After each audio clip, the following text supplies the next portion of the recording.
March 20th, John Foxe. Sometimes a little listening can do more than any amount of talk. Silence blanketed the room as friends and relatives gathered around the small woman huddled on her bed. Her red eyes, finally drained of tears, stared straight ahead. Physicians had come and gone, and they claimed her melancholy life would soon take her to the grave. Her local church offered prayers, but even they felt pessimistic about her chances of recovery. In truth, those present were simply waiting for her to die. If they noticed the man's arrival, no one acknowledged it. He knelt beside the bed, prayed out loud for the woman to feel God's comfort, and then he did what no one else had done. He simply sat beside the woman and waited patiently for her to speak.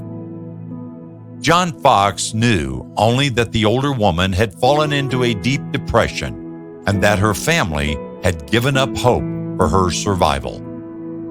For many days, he returned to sit at her bedside, praying out loud for her to feel God's comfort and waiting patiently for her to speak.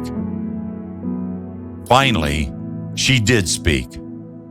Mrs. Honeywood shared with Foxe her many experiences over the years, visiting prisoners to bring them comfort, and her greatest despair coming as they were beheaded or burned at the stake under Queen Mary's rule. She was particularly haunted by the death of one prisoner, John Bradford, whom she had prayed with and believed to be a good man. On the day of his execution, she had followed John to Smithfield, prayed for him, and offered support even as the guards tied him to the stake and lit the fire. She remembered with horror how many people stood in the open air that day, waiting to watch a man burn to death, a man who had never hurt anyone. Foxe spent many days by Mrs. Honeywood's side, listening to her thoughts and worries, always reassuring her that her prayers and work with prisoners had been meaningful and that she belonged to God.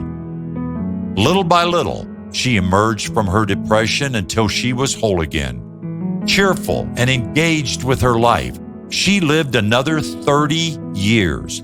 Deeply involved with her church and community, she and Foxe remained close friends until the day she died. In Galatians 6:2, God tells us, "Carry each other's burdens, and in this way you will fulfill the law of Christ." Are there some people in your life who need a good listener? Think about your family and friends. Would they say you are a good listener? Is today the day you pray and ask God to let you listen with His ears and feel with His heart? Sometimes a little listening can do more than any amount of talk.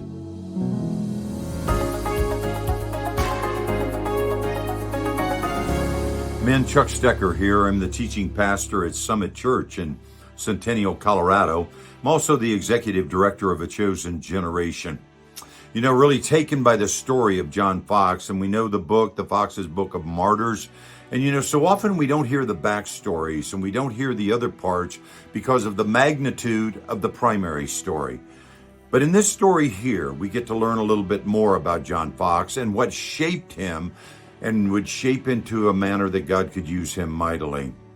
It's the story of the lady that didn't speak, and I was taken by the fact that they said everybody was just waiting for her to die. She was in a deep depression, just waiting for her to die. And you know, by sitting there and being present in the moment, trusting God, finally she did speak. And we know what it said in the story, that her heart was really broken, not feeling that her prayers were of value to God.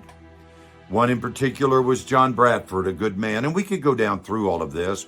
But here's the real challenge for us today, men.